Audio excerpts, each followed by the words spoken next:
during JFK's address, when he used that phrase, it was a very orotund speech, but there was a lot of debate. What did that message really convey? Ask not what your country can do for you, but what can you do for your country? Was it a political statement? Or was it something more meaningful, something more down deep inside? And I like to think it's the latter. I really like to think that it was not a political statement saying that, look, big government's bad, or don't rely on us to do stuff, like a lot of people do nowadays. But do what you can yourselves. Do what you can for each other. Because our country is not just the government, is it? Is the United States of America just the Congress and the White House? Throw in the Supreme Court too, I suppose. You get the whole branches up there. But it's not really. Our country is made up of each and every one of us. It is made up of families. It is made up of individuals. It's made up of neighborhoods.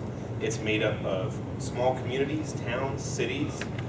It's not any one big conglomeration that has no unique and different parts to it. So, what can you do to help? What can I do to help? Well, my speech today here sort of bounces off of Bet's speech about servant leadership. When it comes to asking what you can do to help, am I asking maybe to take the whole world onto your shoulders? No, I'm not. What can you do to help? Bet helped today. She brought a new person to the meeting. Seems very simple. Jim, been traveling all over the world, and even in the light of a tropical storm and a tornado warning, this is true. Made it to this meeting. So what can you do to help? Normally I talk to my Boy Scouts about this. And in their case, it's a microcosm, right? It's a small group within their patrol, 8 boys. That's sort of like a family. So just like it when they're at home, or if they're at Scouts, what can you do to help? Well, in their case, it's stepping up and saying, yes, I will do that. There's some onerous task like doing dishes on a camp out. Who wants to do dishes at home, let alone on a camp out? Nobody. So what can I do to help? We have a duty roster that they have to do for every camp out. Who's responsible for setting up the tent? Who's responsible for cooking which meal? Who's responsible for taking the tent home after it's rained and everything is all muddy and it's got to be wiped down and dried out and left up so that way it doesn't get all moldy. Russ knows what those are. A moldy tent is a bad His tent. favorite tent. So what can you do to help? If you're not in an organization, if you're not a Boy Scout, what are you in? You're at your job. That's where most of us are at today, is at our job. So if you are assigned a task by your boss, surely you're going to do it, because otherwise you're going to be out the door, right? Well, it's not always the task that gets assigned that is the only thing that needs done. Every once in a while, you're going to come across something and be like, oh my goodness, look at what's coming down the pipe. And by stepping forward and saying, I've got an idea about this, that's what you can do to help. Maybe it's you overhear somebody talking about something. Oh, there's this problem going on, whatever it is, something related to an application. Stopping by and say, well, you know what? I'm familiar with your application. What can I do to help? Most people here are in some other organization outside of work, though.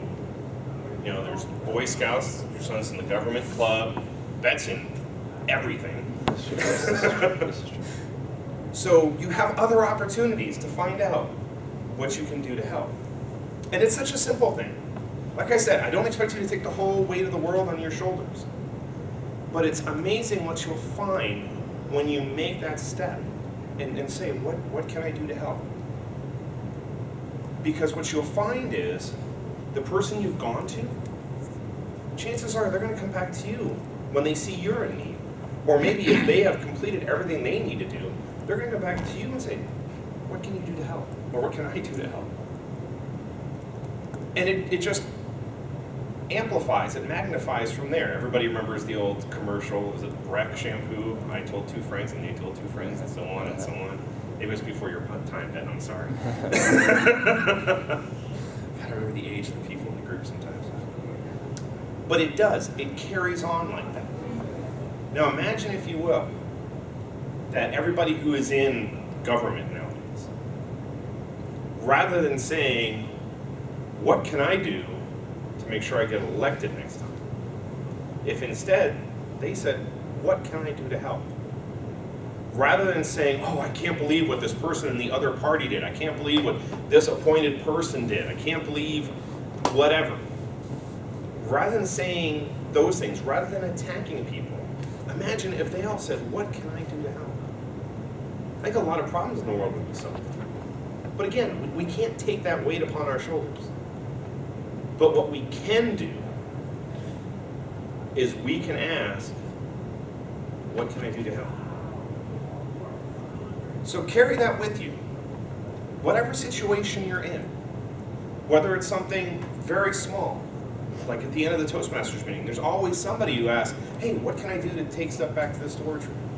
Or sometimes even before a meeting. Ramesh and I were talking yesterday. Hey, do you need me to print off the agenda?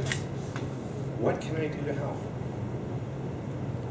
And I hope you find in your life that when you do that, whether it's with your kids, whether it's with your spouse, your friends, your families, your neighbors, I'm sure you'll find that tomorrow, or maybe next week, or maybe even 5 minutes later, they're going to be coming to you to ask, what can I do to help?